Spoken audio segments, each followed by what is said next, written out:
There is a ghost who looms over the fields and factories of civilized man, who awaits the moment of man's absence to spring forth.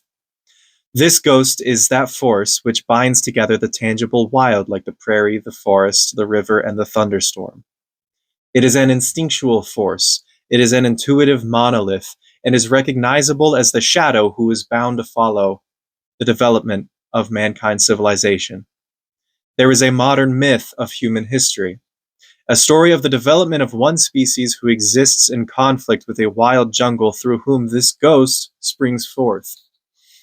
That myth is decaying. From its falter rises one party, one school, and one congregation that is indistinguishable from this shadow. A generation who comes forth having lost nothing by forsaking that myth, and who have gained everything by embracing this ghost with mind, body, and spirit. A congregation who paves the way for the continuing arrival of this ghost and all of its emanations, a party which is built out of the inhabitants of these prairies and forests themselves, who do not come from outside to laud over, but rather spring forth from within. So for our purposes, we first need to understand what a ghost is in this context. Essentially, all a ghost is an attribute, the collection of attributes. So there are a lot of different things that are wild. As I said, thunderstorms, the forest, all of the rivers, they're lots of different things. There are lots of different elements that all have one thing in common. They're all wild. Okay, so those things give their attribute to one set of that one attribute. So all of their wildness goes into one ghost, and from that ghost, it goes back into the elements. It's mutual like that. It's mutual arising. So that when those things are wild, that is the emanation of that ghost. That is all I mean by it. It's not complex at all. So this ghost is very easily identifiable. It's not a physical thing, which is why it's called a ghost, because ghosts are like apparitions, you know? So, for example, a wild aspect of a tree is that it wants to grow in and of itself without any convincing, without any domestication, without any cultivation. Trees will just grow without humans. That's a wild thing. A forest will arise. So it doesn't matter if a tree is in China or if a tree is in America, right? The tree's wildness, that particular aspect, that ghost of that wilderness, will rise from the soil, it looks like, right? So that it almost seems like there's an intelligence when a wasteland grows up to become a forest. We can prescribe a sort of intelligence onto that. We can say, wow, that seems like it was almost planned. That is the ghost. That intelligence is the ghost. So what I'm talking about here is taking the intelligence from that forest. In every forest in the world, the earth itself as a wild being is a very powerful ghost. And we have a particular relationship to that ghost. At least we have for the past 20,000 years. That's how old civilization is. What we consider to be civilization. So when I say there's a ghost who looms over the fields and factories of civilized man, I mean it quite literally. That just like how, you know, you take a wasteland and you watch it grow into a forest, you can watch the factories be overtaken as soon as humans stop attending them. As soon as humans step out of the way, there's something else right there ready to take the reign, something wild, something that's not controlled. So that is that ghost walking into that place, getting its hands into it, and taking it where it wants to go. Okay, this ghost is that force, right, which binds together the tangible wild like the prairie, forest, river, and thunderstorm, right? We covered that. That makes sense now. It is an instinctual force, an intuitive monolith. It is recognizable as the shadow who's bound to follow the progress of mankind's civilization. Right.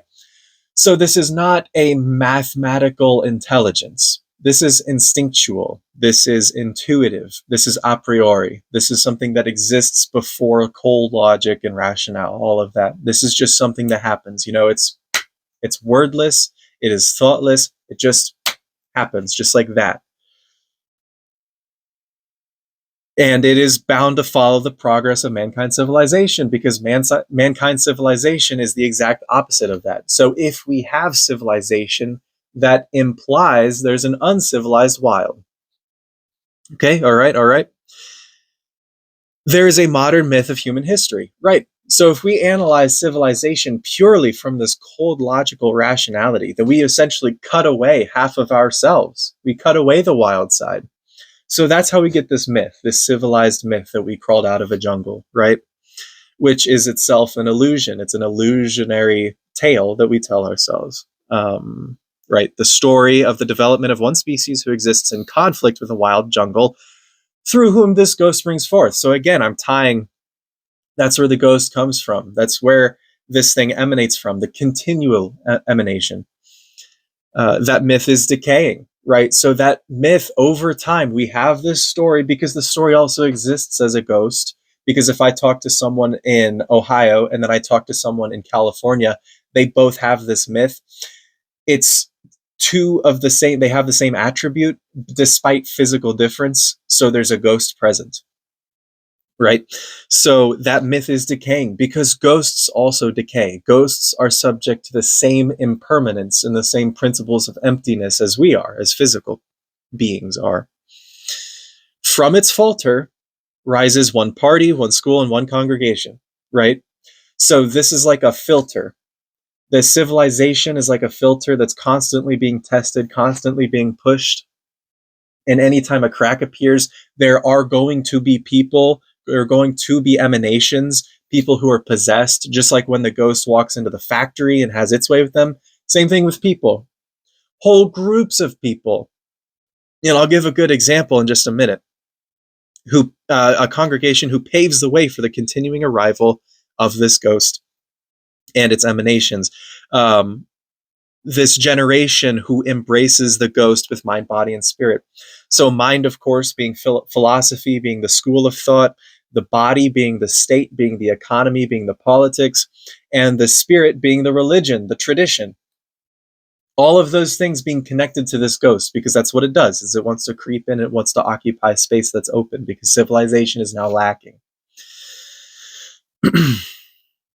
The party, which is built out of the inhabitants of these prairies and forests themselves, so having to do with the physical relationship between the objects, right? Because when we talk about forests and prairies, what we're talking about are seeds and water distribution. We're talking about grade and terrain. We're talking about the fertility of the soil, what kind of staple crops are available to people, what kind of, all of those things. All of those things are wrapped up into resources that we have to engage with, because we are a resource that ghost is engaging with. The whole thing's political. The whole thing is philosophical. The whole thing is religious, because those three are not separate things. It's just, it's different fingers on a hand. This party, out of inhabitants from the forests themselves, who do not come from outside to lord over, but rather spring forth from within. Again, this is the a priori principle, that it is not something we have to teach people and then send the people out to go do. This is something that just happens sporadically. So suddenly, what's going on? Generationally, this is proof of concept, of philosophy, is that anytime you find those people in our generation who are going around talking about, with some degree of conviction, that they want to live on a homestead, they want to be self-sufficient, they want to have some sort of degree of connection of nature, reconnection of nature, they want to live off grid, especially, for sure, in that whole crowd. There's not a lot of them per capita, but there's a reason why they pop up. I mean, really think about it. Think about how these demographics work, because if there really is no difference between politics and philosophy and religion, except for being, three sides of a three-sided coin, having whatever they have in common, then it only makes sense that there's a degree of material destiny. Like, what is it about these people that, again, if I go to Ohio, where I'm at, and I talk with my friends about wanting to live off grid, and there's someone in California saying the exact same thing, I mean, how does that happen? Other than the ghost moving in and using and possessing to guide that process to happen. That is the course of history. These ghosts who move in and then move out because they're replaced by another one that makes more sense for the time, because there are even greater ghosts at play. For every ghost that we meddle with in our lives, there are mountainous, monumental ghosts, monolithic ghosts, as I'm saying here. This is a whole other half to the world from our perception, of course. And of course, there's an eternal ghost, one that is unspeakable, that is the most subtle and most profound and most venerable in all of its emanations, which is us, the myriad beings. So really, quite frankly, that's all that we're really talking about here, is that anytime you're having a connection with someone, anytime you meet someone on the street that's talking about wanting to live off grid, they're really being possessed by a ghost. And that is who this ghost is here. The same ghost that is guiding these gardens to grow, that is guiding these trees to grow. An a priori type of wisdom that is using the materiality, using the energy that's available to grow and to blossom and to reproduce. It's not necessarily physical, it's almost hyper literal in a way, because it is so present, so in front of our face, that we have no choice but to abide by it. There's no secondary wisdom, because the people who really have that strong of a conviction to where they will change their lives around it, I mean, you're talking about the same type of ecological succession that the wasteland goes through. When a new wasteland is created, its immediate instinct, its immediate intuition, this a priori wisdom that it seems to have, is to grow into a forest. And whenever that forest is disturbed, then it will replace itself with another one. It will do its best to. So, for example, that's why we're getting systems now like permaculture who explicitly want to tap into ecological succession. They argue that we should do our best to aid ecological succession. We should fast forward it. We should put all of our resources, as many as is equitable, into making that process happen. I mean, could you imagine saying that to someone like an 1800s New Yorker? You go to them and you say, we should do our best to create forests where we stand. They would look at you like you're absolutely insane. And that makes sense, because there was a destiny that was finally, that was emanating, had finalized, had calcified, had grown into its form, which was the Industrial Revolution. That was the last epoch. So now here we find ourselves at the breadth of this next epoch, this destiny that wants to come forth, that is using us like puppets. So all of these people that you find, it's not a matter of ignorance or knowledge or anything like that. It is up here on the surface level for us, but the moment you sink a little bit deeper, in fact, that's the thing, is that all of this knowledge we have is so far outside of us, it's not even superficial. How much could it mean? It's not even superficial. That's the home of this cold rationale. So take this a priori wisdom that wants to emanate from within instead of being outside and lawed over. That's the transitionary period that we're in now. So politically, that's the course of this essay. Politically, to describe the subsistence state, this transitionary stage between us and the finalized, calcified version of this future that we find ourselves in now.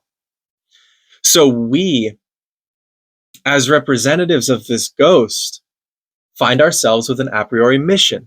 We've been assigned a task, and we have no choice but to follow it, because we are accepting that ghost. That is the ghost of growth. That is the ghost of the wild. That is the ghost of this transitionary period. It wants to exist in a different form, and it needs to use us to get there. That is the course of human history. The truth is, we never escaped the jungle. The jungle only transformed. And we settled into our caves. We've essentially constructed caves around ourselves, and we call them homes, because mammals are burrowing animals. That's how we adapted to the circumstances with the last meteor that caused the dinosaurs to go extinct. Our ancestors burrowed in caves. So of course we carry that a priori wisdom to ourselves now. We build these caves above ground.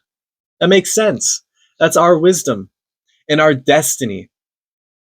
So we have to take it further, because I'm not talking about 100 years from now. I'm not talking about 200 years from now. I'm curious. I'm trying to detail, I'm trying to investigate what the next 500 years looks like and how that sets us up for the next 2,000 years. Let's talk about, can you wrap your mind around 300 years from now? In relationship to when we talk all the time, all we get are bombardments from the media, from the news, about how we're not going to get out in 30 years. In 30 years, we're done. We'll acidify the oceans. We will salinate the soil. Earth will be uninhabitable in 30 years. Well, the truth is, 300,000 years is going to happen.